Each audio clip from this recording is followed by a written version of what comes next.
Hi, and welcome to Relics of Ore, episode 52. Your show about the Guild Wars, Guild Wars 2, and the Guild Wars community. Mostly Guild Wars 2 right now, being as I think there's about 4 people in Commodon last time I checked. Joining me this week is Cole. How's it going? And special guest Izzie from Tyria.net.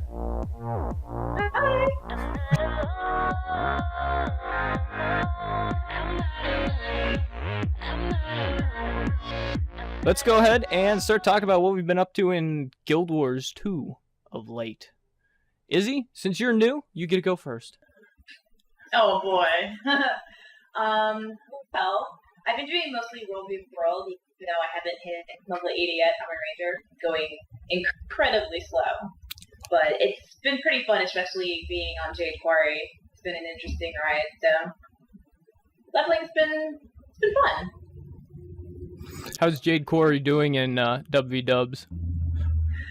Well, I guess we'll get into more of the details later, but we finally kind of creeping our way up to number 1 for the tier 1 group, which is exciting, but there's a lot of pressure on there, so. Cool. How you liking the Ranger?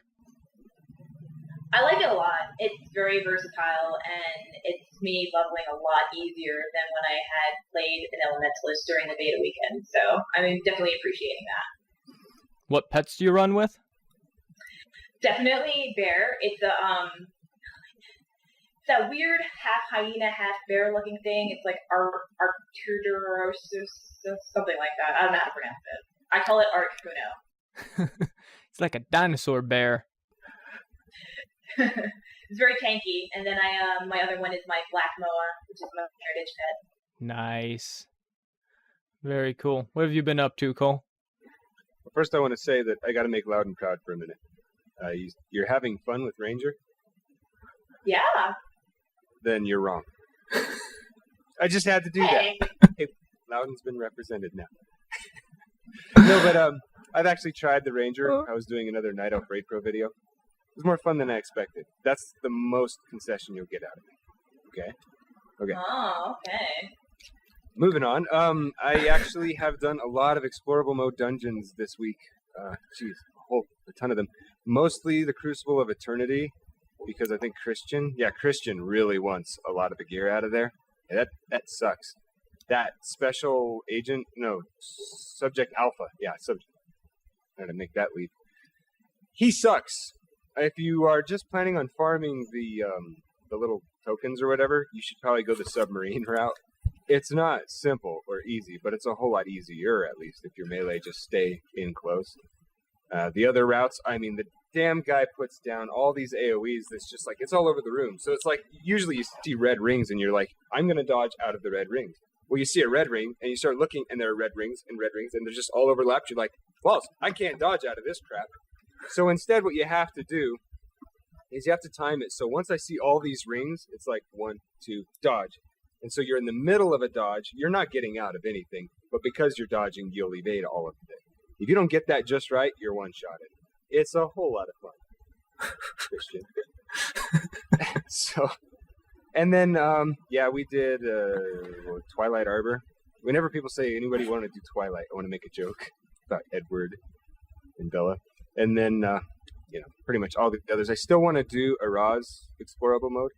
And then also I made an Elementalist, and I'm trying to level that up. I first made him, and his name was Obsidian Cole. And I'm sitting there playing that. I'm like, it's like I could come up with something better for a char named Cole. Char Cole. Balls! So I had to re-roll him at like level 15. But you can't pass that up. So I now have an Elementalist named Char Cole. That's dumb. And I'm realizing that now on the show, but I don't care. That's an amazing name. It's great for barbecues. I'm going to be rolling a character named Butterlord here pretty quick, and I'm just going to fill their inventory with butter, because I have so much. It's ridiculous. Yeah, I could donate to that cause for you. Yeah, I wouldn't have much problem doing that either. What they need is the ability to drop stuff on the ground, so that I could just, coat a city in butter. Like in Guild Wars, and just coat it in butter. That'd be amazing. I so missed being able to do that. You just drop 1 copper all over the place too, and be like, "Look how generous I am, dude! You've only dropped like 30 silver pops." Oh no! So have you managed to run any dungeons, Izzy? Or have you been doing just world versus world? Ascalon Catacombs a few times. Yeah, that's pretty much been my go-to when I actually managed to get in, other than doing the typical events cards. So I'm kind of waiting to get a little bit higher to go back and do all the dungeons. Nice. You're in for a treat with Twilight Arbor. It's my favorite dungeon. Yeah, that's a treat. I'm pretty excited. If by treat you mean pain in the ass. The explorable mode's annoying, and the story mode is just hilarious. Yeah. How's it funny? It's pretty much Foul Lane and Kaith it's Foul Lane making innuendo at Kaith for the entire time, and Kaith ignoring the fact that she's got 5 people in her group with her, and being like, "I will defeat you all by myself," and you've got like 5 other people, and you're like, "We're here, we're helping, we're doing things." You're just laying on the ground dead because that's what NPCs do in dungeons. Yeah, they're good at that. So it's enjoyable for me. It was humorous because I gotta do commentary all throughout. So I've run a few dungeons. I'm trying to get Honor of the Waves done and get the caster set for my Necromancer because I really like the look of that. So eventually I'll actually be able to run dungeons when I'm not like unconscious or at work when everyone else is logged in. Speaking of armor sets, like I was telling Shungaku yesterday, they kind of made a mistake with the heavy armor that you can get out of dungeons because the crafted looks like 10 times cooler. You either get to be like a Gundam or Transformer or a furnace. You can actually look like a furnace. I'm like, okay. Now the caster armor looks good, and if you're into Vampire Hunter D, medium can be made to look good. But my Guardian's just like, yeah, I'm set. I'm not. Yeah, if needed, I'll be there. Are you into the armor collection, Izari? Or are you pretty much just go kill everyone else in WW right now?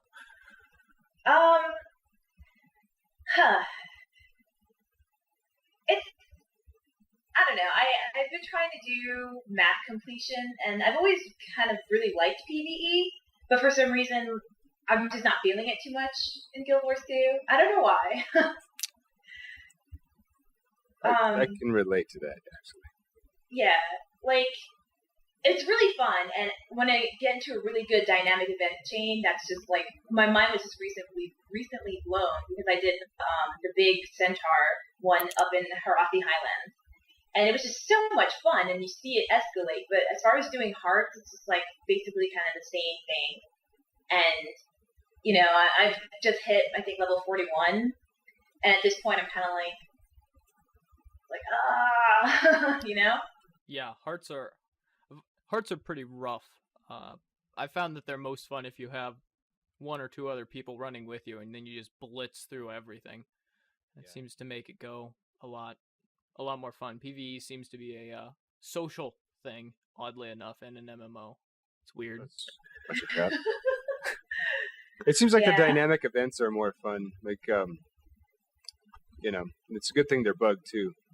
Since they're more fun, So many bug dynamic events. Oh, Lord. I've run into one or two. And I guess it kind of makes the whole karma diminishing return drama that's been going on lately a little bit more disappointing because, like, I just prefer dynamic events. And, it kind of sucks that's getting a hit. Yeah. I wonder if part of that is due to all the botters almost doing like a denial of service on the servers because they're just constantly sending data to the servers faster than humans can with their spamming of F macros and 1, 2, 3. I wonder if that might be killing it. I'm not sure. Do us all a service, by the way. If you see a bucket or anything they can pick up, go ahead, pick that up and set it in front of a botter that you see. That way they pick that crap up and it totally jacks them. Just get those guys. The best thing is buckets are best because they don't get damaged or expire. So what happens is you put a bucket down, they pick it up, and then they just start pouring the bucket. And then little things will walk up and start hitting them, and they're like, "Oh, I can shoot this thing," but no, they're just pouring a bucket, and so like little scrits and all the stuff will just pile on top of them and kill them. It's great. That's awesome. So I learned that yesterday from a pair of people that I just sat down in Divinity's Reach with, and they were like, "Yeah." As I was leaving, they said, "Do a service, basically, put a bucket in front of a botter." So we need to make like campaign posters or something. Put a bucket in front of a botter today. Do your civic duty. Look at the botters, please. We need to do a PSA on that. All about it. Oh. Well, cool. Good. It sounds like we're having fun though, so that's good. You know, a month in, still actually enjoying the game. Yeah. So, all right. Well, we're going to take a short break and come back and talk about the news. Welcome back, and now it is time for the news. First up, we have actually a link in our show notes about a video that we did earlier in episode 2 or 50 or 40 something, 46 or 7. We found basically a room at the end of the catacombs, Ascalonian catacombs, after you defeat the Howling King. Have either of you fought that particular boss? There's stairs behind his room, and if you go up the stairs, there's a door covered in vines. You go through the door into a tunnel, and there's this large open area, and there are these invisible bridges that link various platforms, and you can run across them. There's some jumping required, and someone basically linked a screenshot of that on the ArenaNet forums and said, "So, what is this place?" Apparently it's a non-finished jumping puzzle, so now we know what it is. And That's how ArenaNet approached it. They're like, "Yeah, this was a planned jumping puzzle," and they said a few other enticing things, and everybody's like, "Cool, do you think it's this, that, and the other?" They start getting talking, all of a sudden Haruto's just like, "Okay, we're done talking about this, locked." What the hell? They have a lot of unfinished jumping puzzles, it seems. There's a few, either I'm just really bad at solving jumping puzzles. Hard to tell sometimes. Sometimes. Or there's a bunch out there scattered around the world that just are not finished yet, where they don't have like an end point. So it'll be interesting to see how many they actually have scrolled away. I think there's some crazy guy at ArenaNet who just goes in and randomly creates jumping puzzles on maps. And so they'll come in and he's there like 4 hours before everyone else at work working on these jumping puzzles, and they come in and he's like, "Oh no, I was just here like 5 minutes early," you know. But in fact, he's created like 40 more jumping puzzles. Maybe. Reminds me, there was a video on Reddit a couple weeks ago. I guess there was some kind of glitch where people were able to walk through walls. Someone found a very creepy, like, I don't know, it was like an underground room or something where there was faces, a room of faces. Did you guys see that one? Yeah. I think, yeah, you saw it, Cole. I have not seen it yet. I need to go look that up. It's cool, but it's super creepy. And one of the developers commented on the YouTube video being like, "Yeah, this is unfinished content. You should be there." But So, creepy Halloween? that's what a lot of people thought. It was going to be part of the Halloween update, but they neither confirmed nor denied such allegations. So I guess we'll have to wait and see. Ooh, I'm getting more excited. I'm looking forward to Mad King Thorn. Missed that guy. Well, it's only been a year, so I guess not really. So moving on, we also had some updates from the Arena developers about the combat mode mod. Are you familiar with that, Izzy? Yeah, I've been keeping track of people wanting to know if it was allowed, if it wasn't allowed. They finally made a statement on it. Yes. What did they? I know you were the one who linked it, Cole. What did they say? It's pretty much now on par with how they see text mod. They were kind of pretty much saying everything that led you to believe that we won't allow it was kind of just faulty moderatorship on the forums. Actually, though, they're not going to say it's okay, but they did say you're probably not going to get banned for doing this. So if you want to do combat mode, great. Now, when we were in Crucible of Eternity, I got to say, Cornish was trying to use it, and like he's a really nice guy and all that, so like he was getting pissed. And when I say pissed, it's like a really nice guy getting pissed, where it's like, well, damn it. Not really all that upset. But you could just tell it was like, I kind of wondered if he wanted to just turn it off, get rid of it, just play the dang game. So I don't know. I need to try it out myself so I can speak from an educated standpoint, but it sounded like turning it off and on was what was frustrating him the most. But as far as whether or not you can do it, go ahead and try it. So Jim from Pig, I understand this could be useful to you. So could this show. You should watch it. Nice. One of the I think one of the main things is they also said use at your own risk, and it's essentially if that's on and you're having problems with your client, you need to turn it off before ArenaNet will give you any sort of support. Yeah. Probably turn it off and do a repair on your client is what you'll end up having to do. So for all of you who are going to use it, know that basically that makes you have a unsupported version of Guild Wars 2. Technically. So there you have it. Okay. Other than that, we've had a lot of broken dynamic events. One other thing that I noticed is the monthly achievements actually seems to be broken right now. Have either of you noticed that? Where your experience points, the Survivor monthly, is broken? I haven't noticed it. I haven't really been playing enough to work towards it, but I heard people complaining that it's been like resetting itself or question marks are popping up. Yeah. It's a little bit weird. So hopefully they'll fix that. I know that we have entire zones on Emery Bay where you're just going around and you're like, wow, everything here is broken. All the NPCs are just sitting there. I think they're eating like tea and scones or popcorn and watching you. I'm sorry.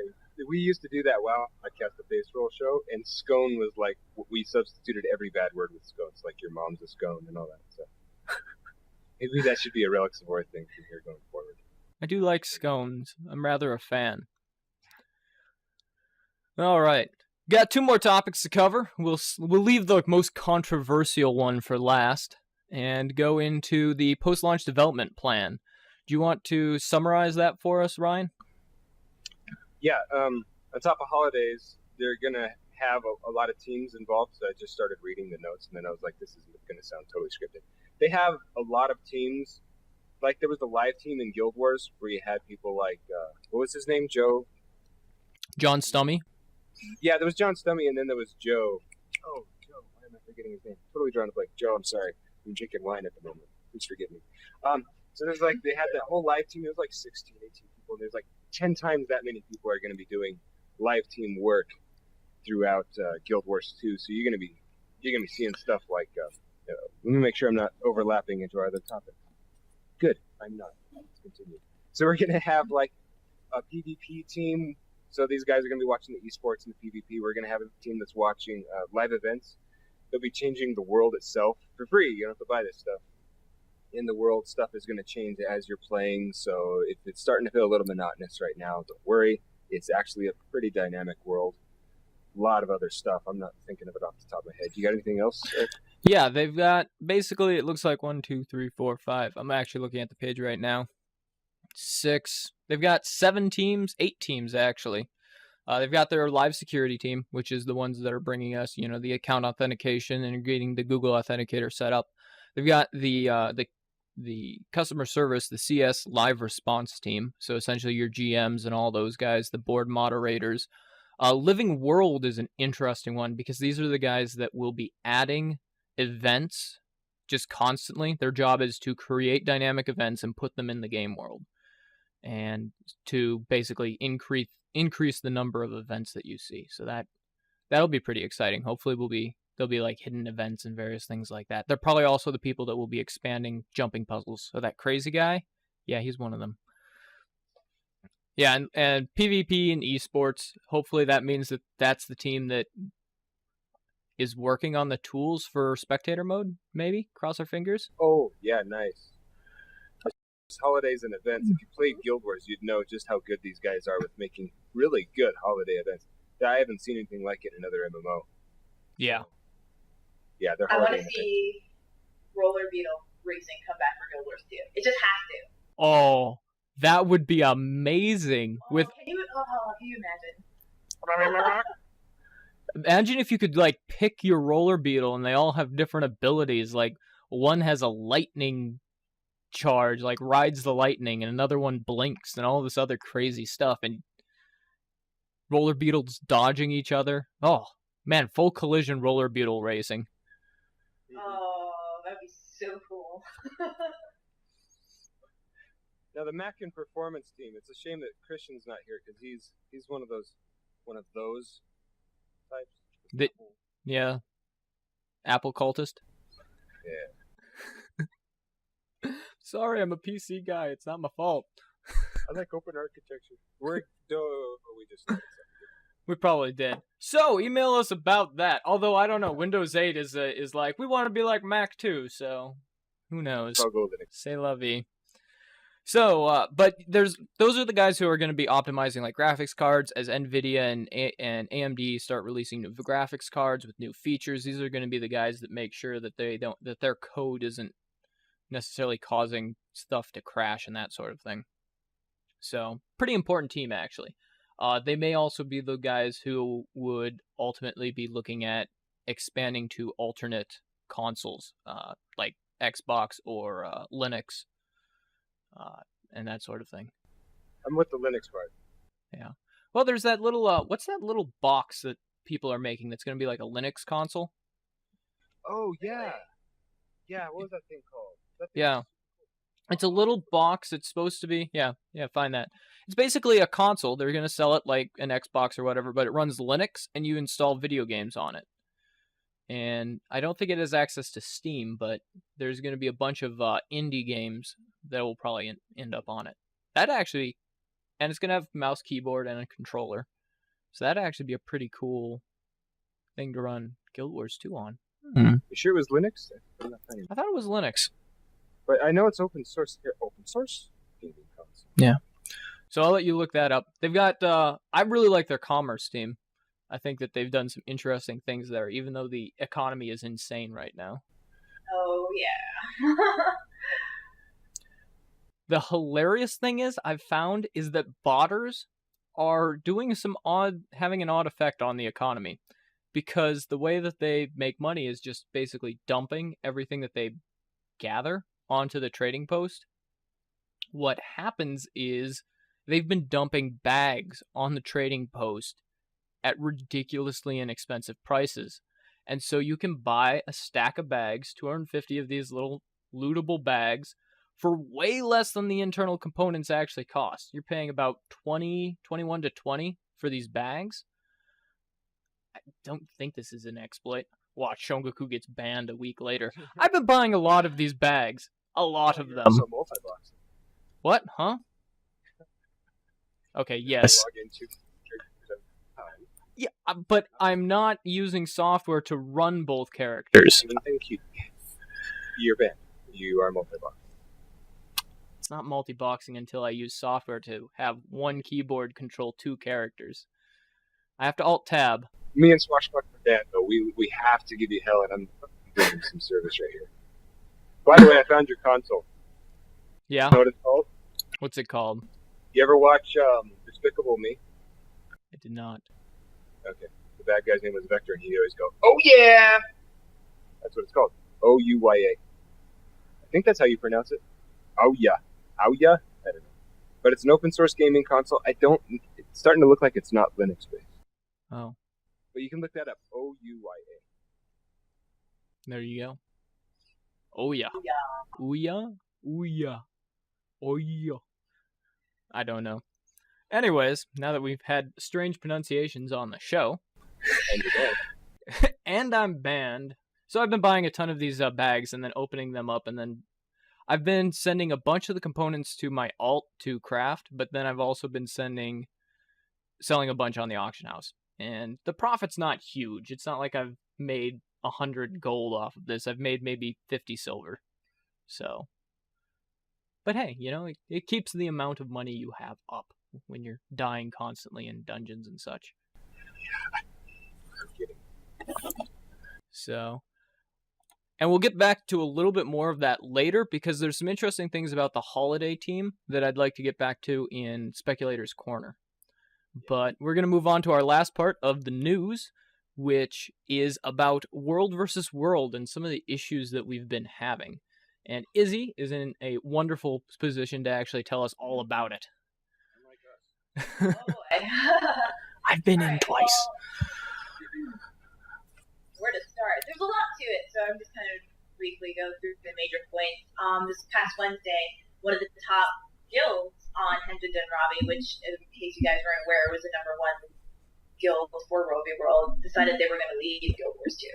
So they kind of made an announcement on Guild Wars 2 forums and on Guru, and that caused a bit of an upset. People were pretty shocked about that. And it has definitely changed the dynamic since. And I think in a lot of ways it's both a blessing and a curse. But it's just interesting how, one guild's decision to leave has completely changed everything. So, since then, it's been a lot more even. Henja Ravi basically was kind of the undisputed 30-0 top of everything. They hadn't been defeated once since the game's come out. And now it's kind of more of a fight between the top 4 servers. So it's been interesting. So what reasons did they give for leaving? Well, there's a lot of hearsay going on about it, but the majority are pretty much saying that they just kind of got bored with being on top, I guess. Well, that's poor baby. Yeah, it's almost like they kind of brought it upon themselves. I mean, they did a lot of pre-release recruiting to make sure that there was 24-hour coverage, because that's been the key to World v. World, having people on off-peak, which is the whole night capping thing. And, they headed up the Titan Alliance, which is basically always has someone on at any given time, but they were just dominating so badly that a lot of the other servers were like, we're never going to be able to beat them. And, when you have no competition, I mean, of course the game's going to get boring. So were their opponents then just giving up and throwing matches and just saying we're not even going to go into World versus World when we're paired with them? I don't think so, actually. It's basically been the top 4 servers have been Henja Ravi, Stormbluff Isle, Jade Quarry, and Aeron Terrace. And there was a lot of rumors going around that Stormbluff Isle had been okay with just taking second, that they had a pact to keep Jade Quarry third, and like all sorts of craziness. But once the 24-hour matches stopped and it was week-long matches started, everyone kind of got their act together, and it was becoming a much closer fight. So I think having such a tough server to fight against was good, because it gave everyone, something to aspire to, and you can't get better unless you face someone better than you. What sort of effect has the free server transfers had on the top end of World versus World? Well, I don't know if you guys have heard about the orb exploit that's been going on. Basically, there's orbs that you can control in the different maps in World v. World, and they have people transferring to enemy servers and stealing the orbs and putting them elsewhere, and just general moles and people sneaking in on the voice servers and the forums trying to be spies, I guess, which is a little bit like Eve. Yeah. Which is Goonswarm still interacting on the servers? I know that they were thinking of playing Guild Wars 2. I'm not sure if they're... Have not heard much about them. I don't think they're in any of the top 4 servers that I know of. They might have decided to stay with Eve. It's possible. So who are sort of the big names right now then in World versus World as far as guilds and commanders and that sort of thing? Okay. Fortunately, I don't have all the information. I know that there's still the thing with Titan Alliance, which is the Henja Ravi Alliance, that not everyone left. A lot of people still stayed, and you still have guilds like Yaki, I think, has really strong presence right now. I've seen them a few times. People did stay, and even I think I've heard that people are moving to the other servers to kind of balance it out a little bit, which I think is part of why Jade has been doing pretty well lately. So those who stay behind spread out, and I think that's probably why things are much more close as scores have been this week. So the free transfers has actually worked out well for balancing the top teams then? At this point, yeah. I mean, like, before it was kind of a pain. People were jumping around and just being spies, but now that the Titan Alliance is kind of broken up and people are kind of switching, I think it's great, personally. I mean, a lot of the top leadership that has left, they're going to be missed, honestly. But on the same token, I think now that it's more even ground, it's going to make World v. World a lot more fun for the people who are going to be playing. Cool. So, you have any questions, Cole, about World versus World? Yeah, what can Emery Bay do to not? We lost to Tarnished Coast. Roleplay. We lost to the RP server. I don't know what Emery Bay's focus is. Probably just, hanging out with wooden potatoes and, Relics of Wars there too, I guess, were they? Yeah. Well, I think one of the things is I've been in the World versus World a few times for Emery Bay. There's we're not super organized right now, and we don't have any mega guilds is the thing. We're a lot of small community guilds, and I mean if Relics of War picks up and eventually gets a lot of people in it, we'll probably need someone to start running World versus World. But since we're only at about 50, 60 people right now, and that's like maybe 15 that are on regularly, it makes it much more difficult to be like, we're going to go into World versus World and we're going to run stuff. But we have more than that if you count people that are representing Pig over on Northern Shiver Peaks. The thing is, though, Emery Bay actually has a website called emery.com, EHMRY.com. And that's where all the guild leaders and stuff like that are able to collaborate and start helping to make us a better World versus World server. So I wouldn't totally write us off yet. But we're going to have to start making better use of that. So if you're out there and you're doing Emery Bay, if you're on Emery Bay and you're looking to, do something with this server, that's where to go, emery.com. I've seen them advertising it in Lions Arch before, and the response from the people is kind of like, what would you do that for? That's ridiculous. I'm like, and you're probably one of those people that also complains nonstop about our World versus World. Whereas Christian calls it Zerg v. Zerg on our part. Or as I like to call it, Tri-World Combat, because that makes more sense. Yeah, I hate to say it, but I think Christian's going to top you on this contest here. Zerg v. Zerg. Okay, that's accurate. I mean, yeah, unless we start getting organized, then I'll totally go with you. But right now, you go in, you're like, so what are we doing? Jumping puzzle, farming mats, right on. So what were you going to say, Izzie? You seemed like you had some good advice about the fact that we're tiny and slightly disorganized. The thing about World v. World is that you can have small, militias, and, a guild group of, 5 to 10 people can do a lot more than you think.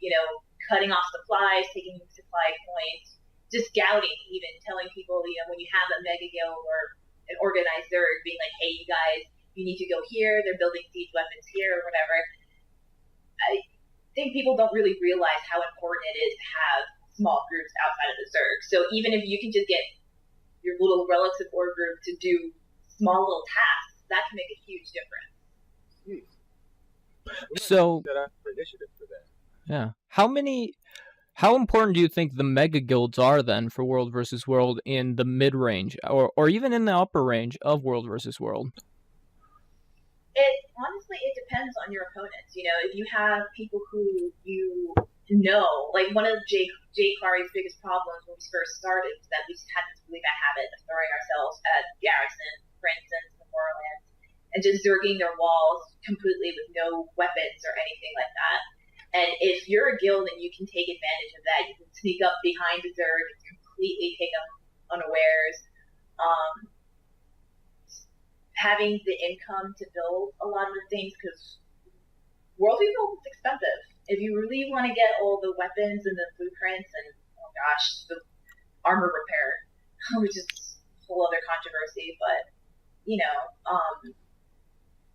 They are important. You need big forces to take the big stuff, but you need little people too. If that makes any sense. You can have people do the jumping puzzles to get more affordable schematics and stuff, can't you? That is very true. A lot of the PvE tasks in there also afford bonuses. So.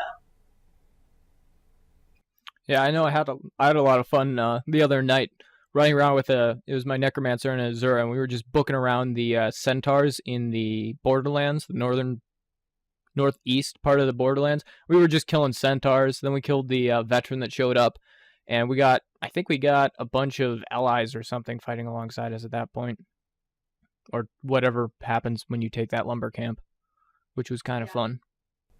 Yeah, it's fun. World v. World is a lot of fun. It's unfortunate that once you get to like the higher tiers, you have hours and hours of queue. So in a way, I'm almost envious of people in the mid tier. You guys get to go in whenever you want. It's really true. I think I had one map that was queued the other night when I went in. Once we start kicking butt, though, I've actually had to sit in a queue. I sat in a queue for 2 hours and said, I'm done with this. I'm like, if we're not one of the top, servers, and I'm sitting here in 2 hours in a queue, this is lame. Well, did you try all 4 maps? No, I tried 2. You should try all 4, because the first map I tried, I couldn't get into, and the second one, I could. Oh. So. Always try Borderlands. Eternal Battlegrounds is almost always going to have a queue. That's where, like, the middle of the map is where a lot of the action happens, but people sometimes don't focus on the 3 Borderlands, and that's something that, even on jQuery, I have a lot of queues, but I've always been able to get in our home Borderlands, at least within maybe, like, an hour. How luxurious. I actually never queue for Eternal Battlegrounds just because of that. It's always one of the bordering ones, but so I got through 2 of those, and I was like, well, what's the next one going to be like? But maybe it would have been better. So that's cool. I'm glad my patience paid off. So when they finally turn off free server transfers, Izzie, what sort of effect do you think that's going to have on World versus World? I think it's a tough one. I don't know. It's just like it's always changing, and a lot of things that happen are really surprising. You don't expect it to. I think it'll be good because people will not necessarily stop spying, but it'll help kind of curb that. Once they turn it off, people are going to finally decide, this is the server I want to be on. So right now is kind of the critical balancing point.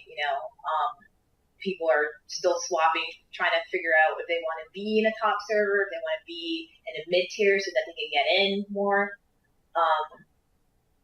I'm not a fan of a lot of PvE accomplishments like map completion being a World v. World. I don't really think that should be part of it, but this is my 2 cents. Map completion is a pain in World v. World. Yeah, people like trying to. I've heard people like camping the various vistas and such to kill the PvEers as they come in to finish their 100% world completion. Yeah, it's always been a problem. And then you have the PvPers who are kind of like, we don't want you guys in here, and the PvEers are like, have to be, Yeah. Yeah, and they don't. Maybe if they linked the world completion to actually taking objectives, that would help, because then they would actually contribute, as opposed to, well, there's all these PvE objectives, but they're out in the middle of nowhere, and you can go over there and do your PvE, but you're actually taking up the max number of people we can have on the server. Yeah. So.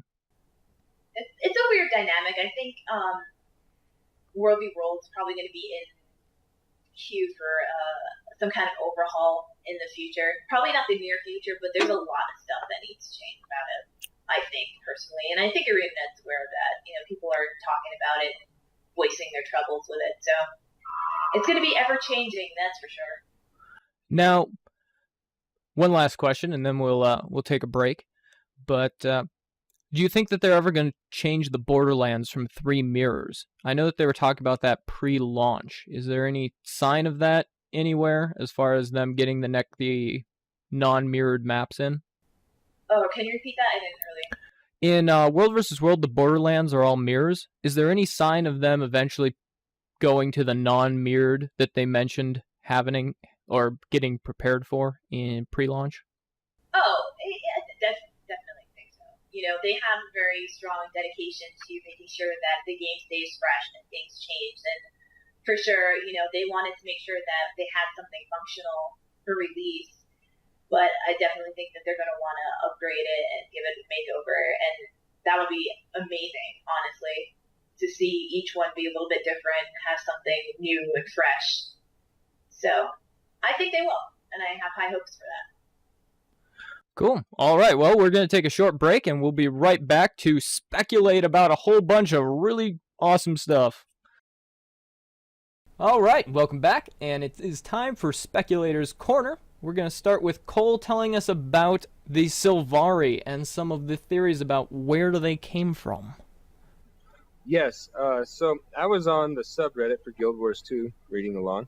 And I was reading about a certain kind of speculative topic, and I have a feeling that I could easily grab the aggro of the likes of Hunter and Spirit, especially talking about this. So first, let me just preface this. I haven't read the books. I intend to, probably someday after I die, which means I'll never do it.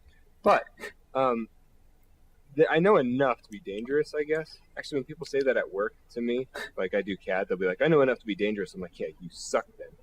Anyway, the topic was about the Sylvari and where their origins are coming from. And one of the things they noticed was that there seems to be kind of a color coding, first of all, for the gods themselves. So Lyssa is kind of a purplish color. You have Dwayne, who's kind of a bluish, white. Balthazar's, all the colors of fire.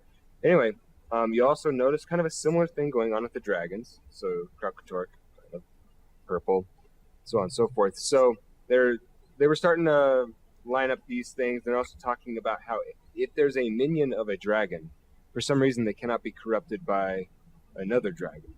And isn't it interesting how the Sylvari cannot be corrupted by a dragon? It's almost as if they are minions of a dragon already. But the peculiar thing is that they don't seem really mind warped or anything like that until, of course, you get to the Nightmare Court, right? So could it possibly be that they are minions of a dragon that are separated from that one?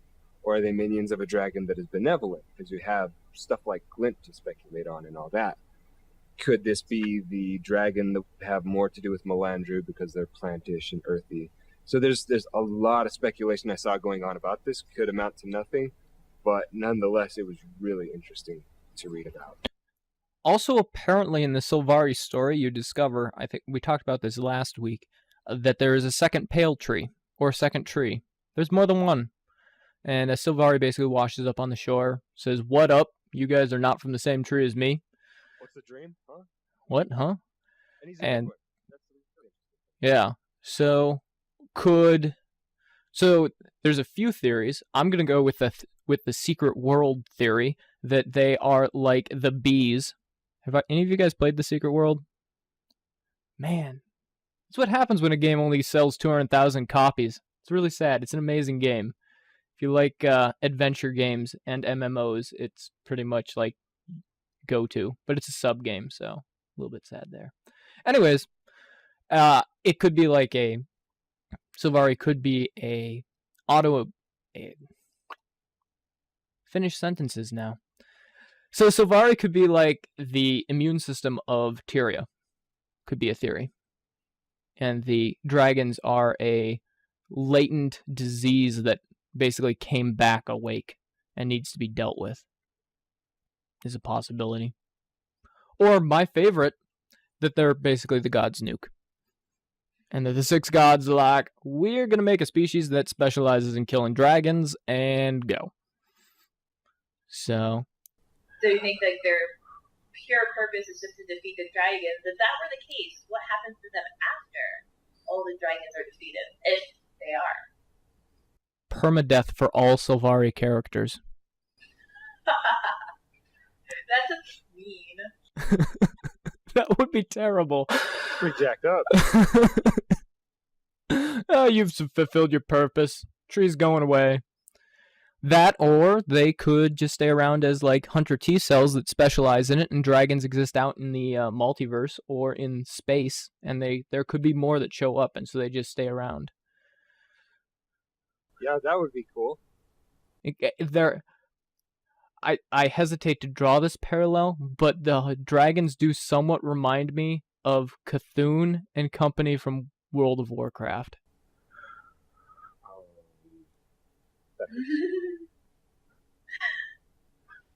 Which, by the theory. Oh, sorry. Oh, go ahead. No, go for it. Yeah, I just kind of like the theory that was mentioned before about that maybe there's a benevolent earthy dragon that created the sylvari. That's a really cool idea. They were fleshing it out more by pointing out that there is a lot of lore evidence that Melandru may have been the first god of the original gods and may actually be the only real god, where the others were kind of born of things that she had done. So that would make some sense that it would kind of be like all these dragons are somehow a manifestation of something about the gods themselves, and that this is them sorting that crap out. I'm all for that. I love Melandru. She's my favorite, so. I think she's everyone's favorite. The Char kind of respect her. The Quaggan thinks she's all that. I mean, everyone just likes the Gaia Earth Mother. See, and that backs up my theory from Secret World that they are the bees, because the bees are Earth's autoimmune system in the Secret World, or their immune system, and Gaia sends them out to kill the filth, which is kind of like, see, Guild Wars 2 and the Secret World are actually the same game. No, they're not. All right, I'm turning this into a Secret World podcast, which I do sometimes. Guild Wars 2 was an inside job. We're getting a little crazy here. Everything is true. Anyways, so that'll be interesting to see how they develop that. I think one thing that Jeff Grubb talked about was he likes creating story hooks that they can basically hang things on. And so they have clearly done an excellent job in Guild Wars 2 of creating a lot of subtle story hooks where they're like, here's something over here. And they combine it with the fact that they write the characters from those characters' point of view. So the character could be dead wrong. So like the guy that's talking about Grenth and Dwayna and Malcor could be totally wrong. I mean, that's just what he thinks and believes, and maybe he's got some hints to it, but that could be just that NPC's theory. Or he could be right. Should we flesh that out for the listeners? Did we discuss that? Oh, we didn't discuss that. Yeah, that was not on recording. Yeah. The Malcor was a sculptor who was pretty much contracted to do a statue of all the gods so that they could then retreat off of the world because they were having I guess they were perceiving a negative influence they're having on humanity. So he saved Dwayna for last because he had fallen in love with her, like madly crazy in love with her. And right at the end, after he finished her sculpture and she retreated into, where was it? The mists that they went? Yeah. Yeah. He had to Malcor's leap and jump to his death. Anyway, later on, there's an NPC in a screenshot talking about it that says that the father of Grenth was a sculptor. And we know that, was it in the screenshot? I don't remember where I heard this, but Dwayna is also Grenth's mother. Okay, Grenth is the mother. Dwayna is the mother of Grenth. Malcor is the father, but then Malcor does the sculpture of his dad ahead of time. So we're getting all Terminator here. But then also, there was Doom before Grenth, so maybe he was doing a sculpture of Grenth. Nobody knows what the hell to make of this. And if they're trying to put us on a hook, then they're bastards because they're doing a good job at it. I don't like that. And if they've got a like hole in their story here, now you know because you listen to Relics of War. And we poke holes in things. Yeah, we prod people. We're good at that. Okay. Speaking of things that we're good at, actually, no, we're terrible at this. Seeing things in Guild Wars 2, because the camera options are a little bit wonky. So, Cole, you've got a discussion up here about the field of view and various camera things that might be incoming. You want to talk about that a little bit? Yeah, so one of the chief complaints about the camera in Guild Wars 2, and to preface this, they've already responded to this and said that they know that the camera has problems. But for example, if you're doing a jumping puzzle, you'd be jumping along, getting to a certain place. All right, this is where I want to be. And this is going to be a very familiar feeling. You ready? Here we go. Hey! That happens so much when you're doing jumping puzzles. You jump up onto this rock and all of a sudden the camera just goes right into your back and there's nothing behind you. There's no reason for the camera to be doing what it is, but it does. So that's one of the things is they're going to start messing with their camera smoothing and all that and making sure the camera actually works more, less obnoxiously. another thing people are asking for right now is for a wider field of view. It's like 90 degrees is the average, and we're at 60 or 65, 60 degrees. So that's pretty short, and some people get headaches from that. I don't, and I'm like one of the most sensitive people to headaches, so I'm glad for that. So we're hoping to get a field of view slider or something like that. If you get headaches from this sucks, but this is kind of a temporary fix. You can change your resolution of your window, whatever you got to do, and then go to window mode and actually shrink your view. You can get a wider field of view. Yeah, right now that's pretty much all you can do. There's an app out there you can download, I guess. I don't recommend doing that right now. It's probably coming. Just wait it out. Yeah. And possibly a slider increase for distance. Do you think that they will ever give us first-person view mode, Izzy? I hope so. I mean, I don't see why not. I think it's one of the silliest decisions they made that they didn't want it in there. I don't even know why. Like, what's the point? Because they want you to identify with your character, who delivers amazing lines in the incredible personal story that we love so much. And I spent an hour ranting on last episode. I hope they do. I think if enough people voice their opinion on it, I think it kind of, there's a lot of other stuff going on right now that takes precedent, obviously. But I think eventually if people kind of like, so how about that first person view, huh? I mean, no one actually plays an MMO from first person. Or I'm sure there are, but I mean, it's just such a minimal, it's just to make pretty screenshots. What's wrong with that? Yeah. Well, and it would help with jumping puzzles too. Yes. Because jumping puzzle in first person mode would probably be pretty awesome. I don't know. Well, maybe it's just me. I can't stand jumping puzzles, or like, this is to a lesser degree. And, you know, the camera is a huge part of that, but I don't know if being in first person would help me, personally. I don't know. I guess I'd have to try it. There's certain jumps where I think it's helpful, but actually I found that, well, I spend way too much time just jumping on things. There's a running joke whenever I'm in a dungeon, and a path splits, and there's like the obvious path that you're supposed to take and the other path. I almost always end up going down the other path, and they're like, "What are you doing, Shongoku?" And I'm like, "Oh, just finding geometry," and then I start jumping on things, and then and dying. I end up aggroing like way more than I should have, and Makes me real happy. it ends poorly. I can't wait for guesting to be in. I want to run dungeons with you guys. Yeah. Dungeons are so much fun when you've got a good group and you're in voice chat and everything. They're great. I have not guessed for dungeons. Oh, that's true. It doesn't matter. Yeah, you can run dungeons with us now. Yeah, cross server. We do it all the time with Spirit and Christian because they're on Northern Shiver Peaks and we're on Emery. Oh. Yeah, it's flawless. We're happy to hear this. All right, we will have to get you in on some dungeon runs. We'll take you through the best one ever, Catechus's Manor, and then take you through Twilight Arbor, which is the second best one, just because every Twilight Arbor dungeon run I've done so far has had some sort of sylvari innuendo / talking about the love life of plants. They haven't gone that far. You might want to cut that one. I might gacky that one. And by might, I'm gacking that one. Yeah, you probably ought to. If you don't... So you're familiar with the gacky from Guild Wars 1, Izzy? The what? The goat thing in the Echovold Forest. The goat? There's the goat. It's got 2 legs. It walks around and goes, "Nyah," and like casts spells. It's a ritualist usually. Gacky. Oh, yes. Okay. Yeah.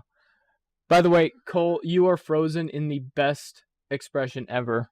You look insane. Kill your video, really? No, don't kill your video. No, that'd be a bad plan. Hopefully you'll come back.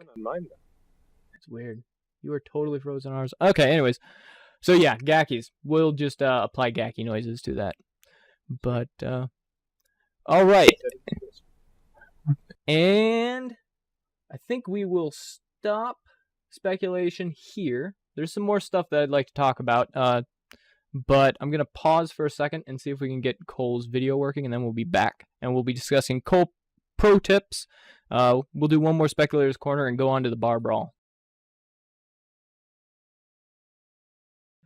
All right, welcome back. We have sorted out our technical difficulties with a computer restart and the mild application of chaos magic. We're going to finish up Speculator's Corner, and it's going to be about, essentially, one of the things that they talked about in the post about upcoming development was that they will have one-off events that will tell a story, finish that story, and that story will never happen again in Tyria.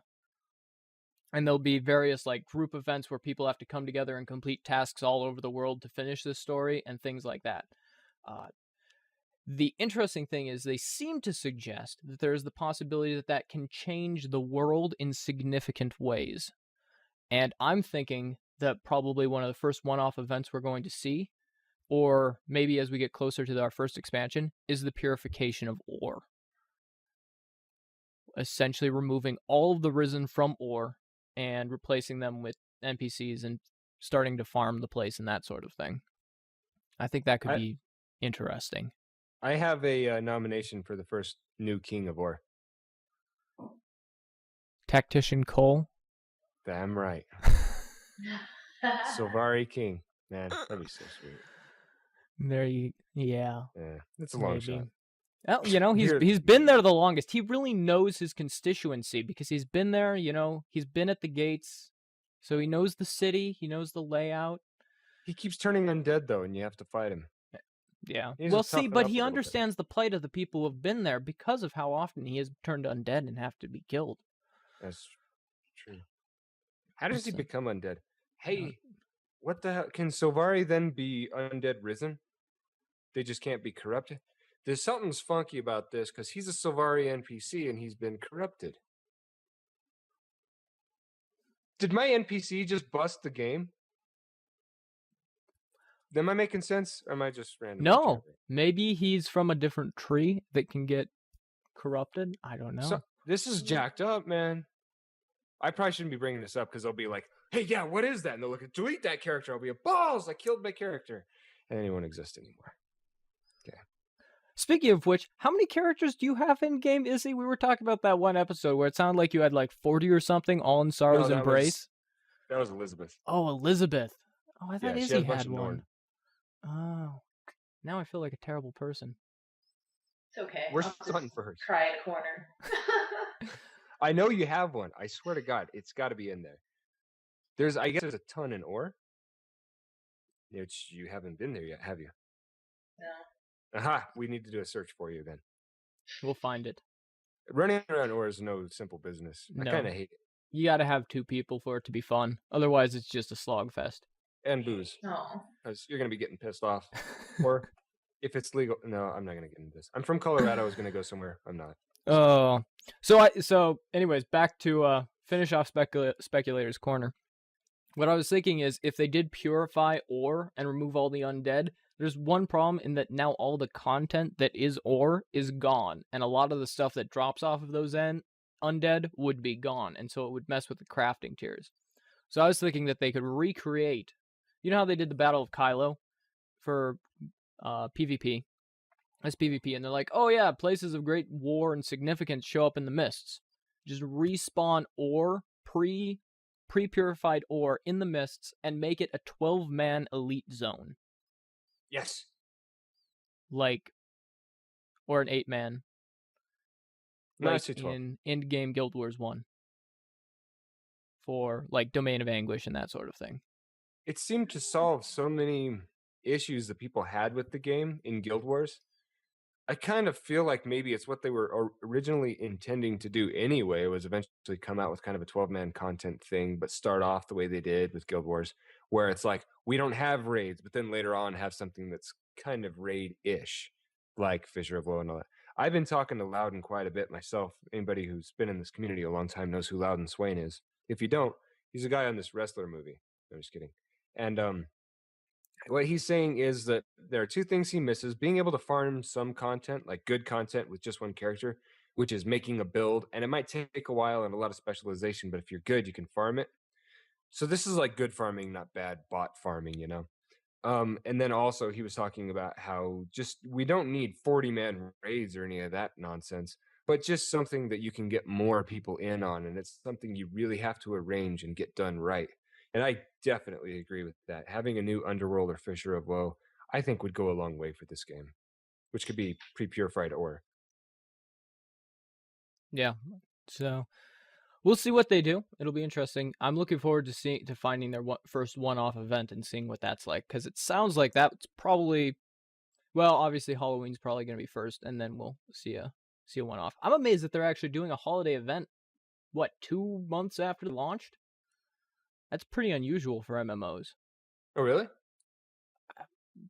Yeah, I'm trying to think of one that did a short period of time afterwards. Maybe Rift. Maybe. What?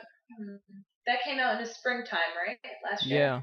They didn't have a event for, what, 6 months or something? And then they did their first event, I think. It came out in March, so that would be right. October. So, who knows? It'll be interesting to see. But it does seem like Guild Wars 2 is definitely lining up to be releasing content quite regularly, which is cool. Yeah. I approve. Speaking of, if everybody else is in on it with me, I have a costume I want to wear on an episode of this show for Halloween. I have wanted to cosplay Shongaku. It's a little bit awkward, but you know. And actually, my costume is going to be coordinated with Uriah. I mentioned what I wanted to be, and he based what he wants to be off of that. So maybe I'll have him pop in for it too. But that's if everybody else does. If I'm the only one, then it'll be lame. But I'm going to go into full character for it and all that. There you go. Excellent. It's all nice.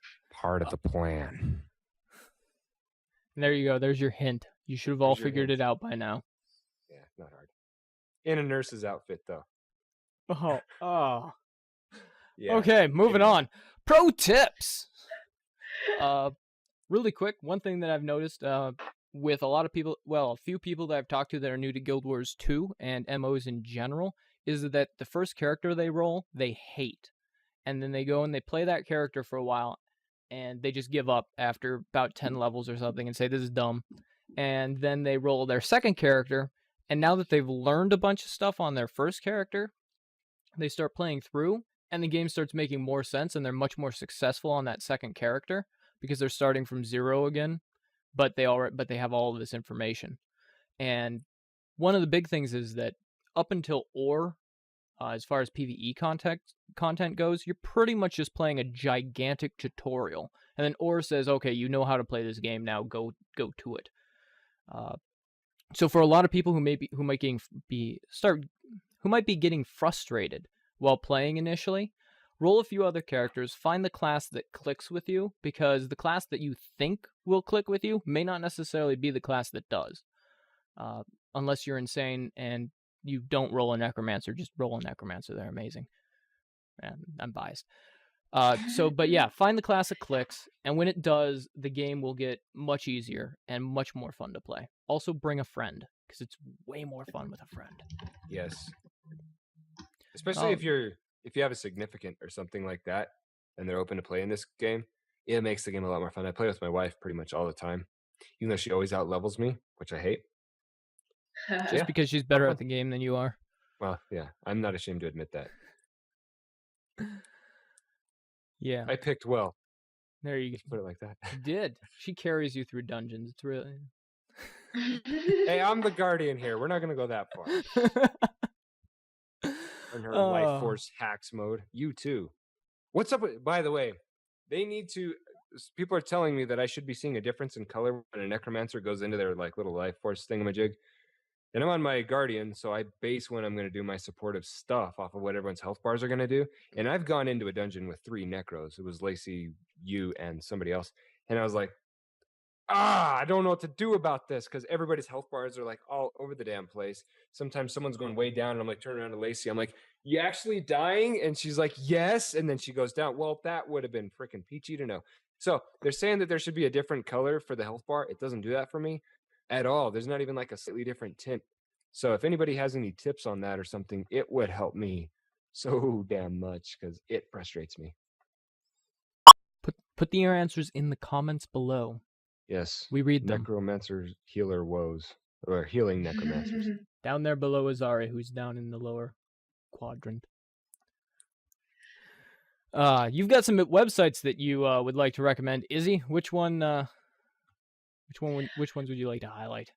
Okay, right now, my favorite is Guild Wars 2 Vistas. It's gwvistas.com. I have very openly talked about how much I hate Vistas, and I had such a hard time with them. I'm just not good at the jumping, wall climbing, whatever. So what the website is, it's a giant interactive map of the entire world, and it has automatic. You click on a Vista, and it'll pop up with a YouTube video of how to do it. It's a lifesaver. So if you're like me, you don't like Vistas, you're not good at Vistas, go to guildwars2vistas.com. There's another easier way to do that, actually. It's called Run with a Mesmer with Portal. They put the portal at the top. They do the jumping. They put the portal at the top, drop down, put the other portal. You walk into the portal, you're good to go. Especially if it's Christians. Works really well. Dude's the portal You master. know, if I were a Mesmer and I were good at that stuff, I would just service. Come on, you can make money off of that. That's true. Man, I need to go start leveling Hexa. Yep, I need to make a mesmer. 3 gold for this very annoying Vista. Oh man, charge people to get through jumping puzzles? Because there's a few jumping puzzles where like the exit and entrance are only 2 feet apart. Ooh. Yeah, good luck with that. Actually, there are people who probably would fall for it. So But I then they don't have recommend. to jump the thing. Yeah. And they get the achievement. It's all good. It's totally One thing fair. I've learned about jumping puzzles is, and a lot of people don't seem to do this. Take, for example, the Metrica Province one. Like, and you actually, right before you get to that jumping puzzle and its portals, there's that little string of little platforms that are floating, and you got to jump across each one. Yeah. It changes it for everybody when you finally tell them, when you get there and you're standing on the edge, swing your camera up so it's looking down on you, and it's so much easier to gauge where to jump, how far to jump, and when to stop and all that. Can't recommend that enough. If you're in a jumping puzzle and you're like, it looks like you could overshoot or not, swing your camera up. Does the world of good, provided your camera is actually working, which it may not, because this is Guild Wars 2. The camera pisses me off. I hear you. Any more websites, Azari? I'm trying to think what's another good one. I like Guild Wars 2 Spidey. That's amazing. I was just about to say that. That is an awesome website. You were pimping it last week, so yeah, it is awesome. Oh, well, I don't have to repeat it then. I love that place. If Right. You like playing the market, or if you're like me and you're obsessed and you look at it at work, which I shouldn't be doing, but it's a great website. It is. Oh, cool. All right, let's move on. Put your punching bags on, or punching gloves on. I'll put on a punching bag. I guess you actually don't need punching gloves for boxing gloves. There we go. For the bar brawl, just punch someone in the face. So if you're watching this next to your neighbor, just turn and punch each other, and then you will be prepared for the bar brawl, because it will be brutal.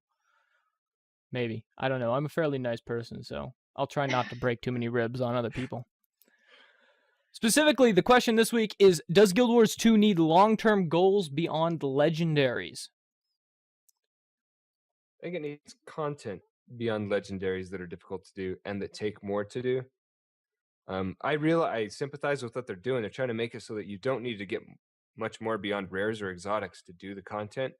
But as I said before, the 12-player content or something like that would do a world of good for staying power.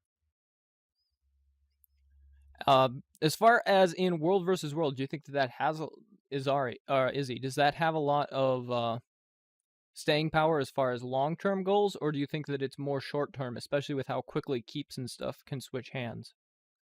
I think that's a hard one. Going back to what you said before about like switching up the mirrored maps, I think that would definitely be something good. I think that they should work on capacity for sure. I don't know how badly it tears down their servers, but it's just, I don't think there's enough room for people right now. I would like to see another kind of World v. World map too, or maybe just like different kind of small goals. I'm a really big proponent of small groups being able to do stuff in World v. World, and I feel for the most part there's only a handful of things you can do. So that would be pretty cool too.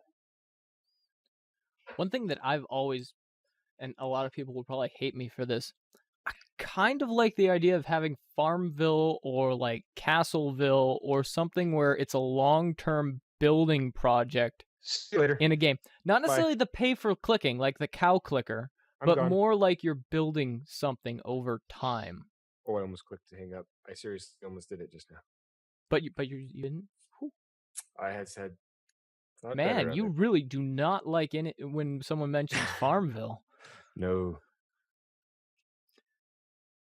So, but see, that would create long-term goals. What sorts of detriments do you guys think that would cause, though, to the actual game? Or do you think that there could actually be some positives that could draw from adding long-term construction type things? I actually think that's a good idea. Like, I know, I hate to bring up the game that shall not be named, but back in Burning Crusade for World of Warcraft, there was the Isle. I can't remember the name of it. Keldonis or Keldanil or Keldonis, yeah. Yeah, and that was kind of like it had a progressive thing. I can't really remember it that well, but I'm sorry.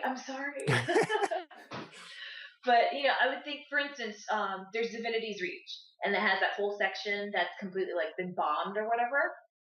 I think it'd be really cool to see a progressive like rebuilding of that area that the players have to contribute to. Maybe they have to contribute crafting materials or do a series of quests or some kind of daily or something like that to help build it up. I think that would be really cool. butter. They need to contribute butter to rebuild that. Just, who needs mortars? It's butter everywhere. Could we make butter armor like in Minecraft? I would love that. It's actually cool. That Come would on, be man. amazing. Just like chickens. Seriously. Well, everyone's sword would just slide right off to you. Yeah, I mean, perfectly designed. Oh, and no one would want to hit you because they're like, I'm going to have to clean my weapon after this fight, and blood I can get out. All that margarine? And if we get the Tengu race, I always say the phrase slick chickens. If we get Tengu, I can butter armor a slick chicken. Seriously, this is dumb. What am I talking about? What have you got next? No idea what you're talking about. This is just dumb. So one thing that they have talked about is housing and guild halls, and that they will be launching those apparently at the same time. Now, these sorts of long-term goals, do you think that most of the people who are really complaining about long-term goals in Guild Wars 2 are the people who were disappointed with world versus world sort of rapid-fire switching of ownership? And a lot of them are the Eve guilds that came in to try and, dominate world versus world, but they couldn't really hold stuff because they're used to, 3-day-long, week-long battles where they're constantly, trying to destroy the other person's player-owned station, that sort of thing. Would there be something like that? If it took like a week or something to conquer a zone, as opposed to you could, if no one else is on, you can conquer a zone in hours. Would that be something that might add to the long-term goals if they slowed down world versus world or created an alternate form or an alternate map where you basically have to build from scratch the base and then defend it? I don't know. That's a really interesting concept. I mean, for sure, if they were to add another zone for World v. World and apply that to the greater battle, having something that's not just taking over keeps, but actually trying to outbuild, or maybe like that would make, It's a very deep question. Yeah, it is. It's kind of like you could go so many different ways with that. I would love to see something like that. It kind of like brings that whole PvP/PvE meshing to a different level, like trying to sabotage someone else's building project or something. I think that'd be really cool. Yeah, bring a little bit more of the RTS base building, because there's not a lot of that right now. It's more just take this building and it's already fixed as soon as you take it. Mm-hmm. So there's not necessarily the huge base building. There's a little bit of it, but I think that could be interesting. So, I agree. So what do you viewers think? go ahead and you can send emails to relicsofwar@gmail.com. We have an actual page up, or we've got a thread up on relicsofwar.com talking about the bar brawl. And you can also email us your questions, because we would love to hear from you, because our mailbag was empty this week, and it made me a little bit sad, to be honest. It even made Azari sad. You guys are making Azari sad, so you don't want to do that. Email them. These are cool people. They like to answer your questions. Indeed. So, I think that'll be it for this week. And, yeah. I'm terrible at doing outros. Horrible. So, Cole, take it away. Right, so if you want to get in contact with us, you can. But you're gonna do the whole credits and all that. Are they going right now? You should do this in the video, okay? So I'm holding my arm While up. we're talking and trying to figure out how to end the episode. Yeah, as you can see right here, we have not done the Wheel of Morality, but Relics of War, with music by Moist at moist.se. Keep your jokes to yourselves. And your hosts have been Cole, Shongoku, and Izari. And I failed to mention sites and all that. Hey, it's best you're gonna get off the cuff, right? All right. Good having you guys watch us. Take it easy.